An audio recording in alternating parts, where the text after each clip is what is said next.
oil reservoir, fits on the bottom of the engine, and it has all the engine oil that's collected or you put in your engine, so when you start it up, the pump will pick it up and send it through the engine. This is an air cleaner assembly. This here's your air cleaner housing. Shut off a minute to get this out. This air filter here is your outer or your primary. This one here is your secondary or your inner, and they fit inside. That's what cleans the air to go into the engine.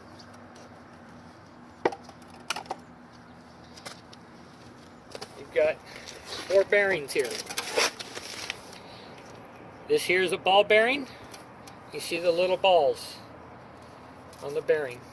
This here is a tapered roller bearing. How it's tapered and has the rollers. This here is a flat bearing. This here is a self-aligning bearing. This will be stationary and this can move. 2 types of fuel pumps. This one here is an electric fuel pump. You turn the key on, you'll hear this go click, click, click, click. That means the pump is turning or pumping fuel. This is a mechanical fuel pump. Bolts on the engine, the camshaft will push that piston in and out to suck fuel out of the tank and put it back into the either the carburetor or the fuel system. This is a mechanical fuel pump.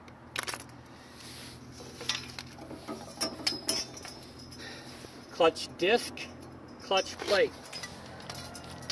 This is the clutch disc because it has the disc materials. The oil will go in there to cool.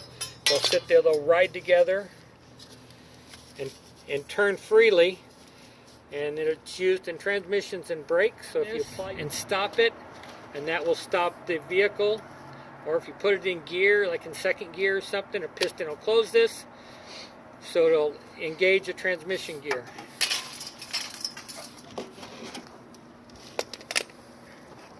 This is the rocker assembly. It bolts on top of the head.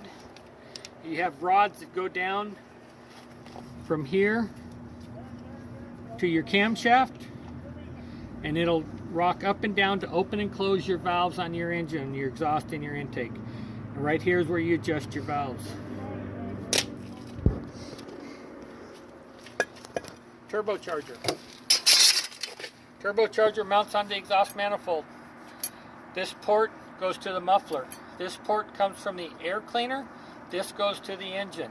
As you start your engine, the exhaust gases will go in here and it'll turn that shaft. And as that's turning, this side turns. It'll suck the air in from the air cleaner and force it into your engine. Purpose of a turbocharger. Alternator. Alternator bolts on an engine is driven by a belt. You have wires that get connected here. This will recharge your batteries. Okay, shut it off for a minute. Let me get inside and get more. This is a head gasket. It'll sit down on a block. The head will bolt down on top of it. This will seal oil and water and compression on firing of the engine.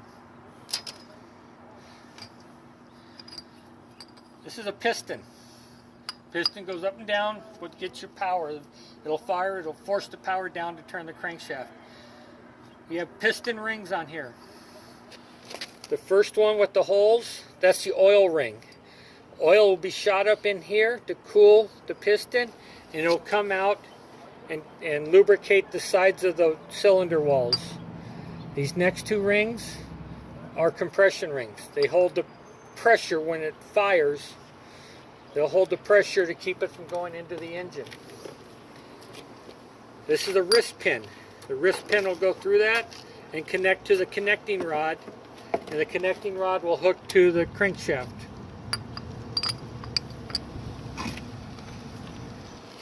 This is an oil pressure gauge. It reads engine oil pressure. If you don't have engine oil pressure, you have a problem. Your engine can blow up. Oil pressure will average about 40 psi.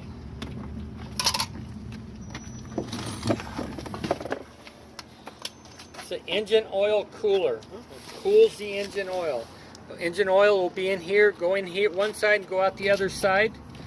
You've got coolant, water that goes through one and out the other to cool the engine oil.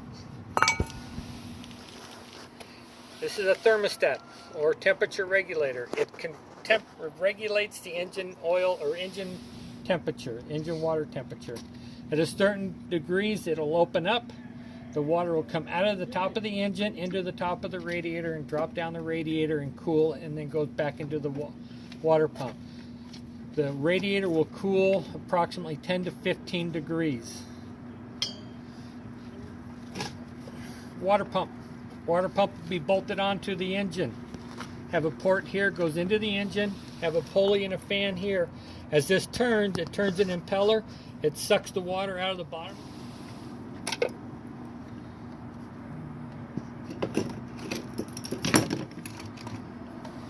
Diesel fuel cap. Got the D and the fuel. This is an oil filler plug on a tube. You put that on there, you tighten it up, it'll expand the rubber.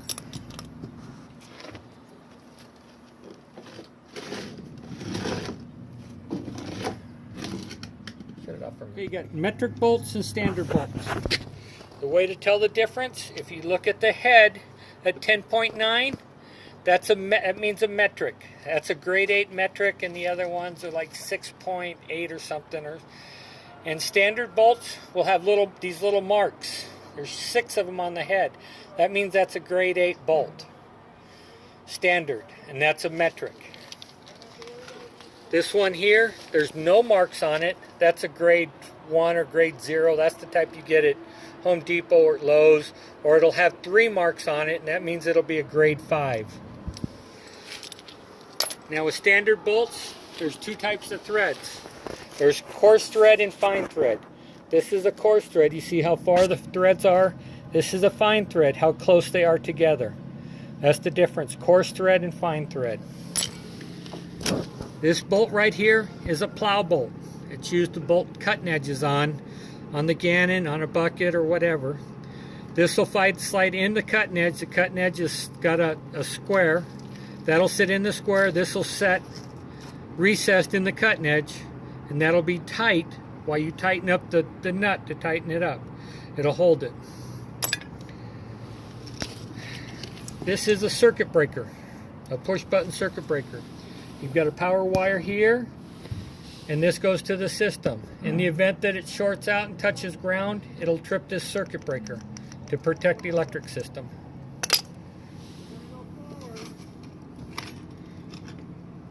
This is a hydraulic spool.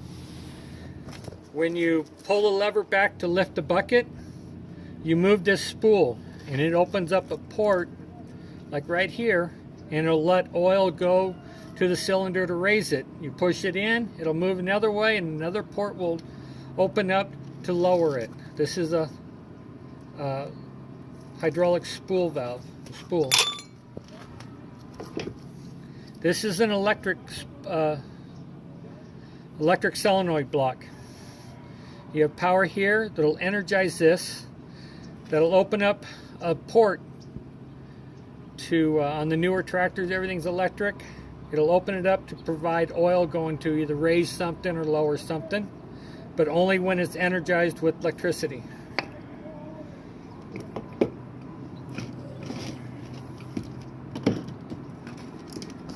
This is a speed sensor. Every new engine has a speed sensor. It registers the speed of a gear, registers the ground speed, registers a shaft on a transmission, but this is a speed sensor. It picks up a signal plugged into a harness, sent back to the computer. This is only on computer operated by hours. It's not done by miles. All the service intervals, all your warranty is done by hours. This is a pressure sensor. It has a little hole right there that oil pressure, fuel pressure, water pressure, don't matter, any type of pressure. It'll register the pressure of it, send it back to the computer, and register it in the computer. This is used as a wheel seal on Caterpillars and John Deeres. This will stay stationary, this will be pressed on the hub, and this will rotate through. This is the wheel seal.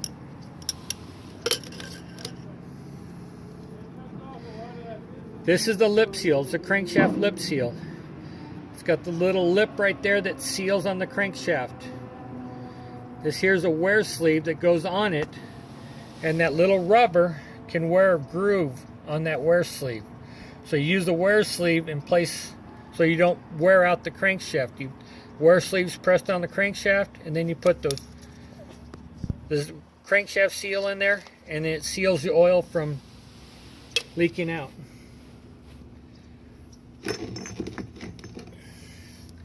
This is actually a fuel filter base or filter base. Fuel filter goes here, you get a line that comes in, a line that goes out. This here is a hand priming pump. So you sit there and you'll pump it, and it'll suck fuel out of the tank through the filter into the engine to bleed the engine, because you have to bleed air out of a diesel engine to start. And this will just bolt right onto the fuel filter housing, and it only goes one way. You've got two different size. You got 5/16 and a 1/4 inch bolt that bolts that on. This is a pencil fuel injector. It goes in the top of the head. Fuel pressure is put in here, and it goes down and fires when it's time to fire for the engine. This here is a fuel shutoff solenoid. When you start your Kubota, you'll hear a click. And what this is doing is sending power here, creating a magnet, pushing that pin so you can start your tractor. Once you turn the key off, you lose the power, that pushes back and shuts the fuel off. This is an internal snap ring, meaning it goes on the inside of a bore, like right here on the piston, smaller one. The internal fits on the inside. You can see the little groove right there. This is an internal snap ring. This here is just a simple air switch. Flip it one way, you can open this up and let the air go out. I don't know if you can see it in there, but when you move it back and forth, you can see the spool move inside. This here's a starter solenoid. Every starter has one. Turn your key on, you have battery power to that port, one of these two. You go to the ignition to start, you send a signal here, it moves this, has another rod that comes back and connects these two, you send the power to the starter, this engages your Bendix and your flywheel. This here is an adjuster pulley, mount stationary there. It'll move to adjust there. Now, go. Double acting cylinder. You have a hydraulic line at pressure here that forces this rod out. Then you have a line here that'll force the rod in the cylinder. Double acting hydraulic cylinder.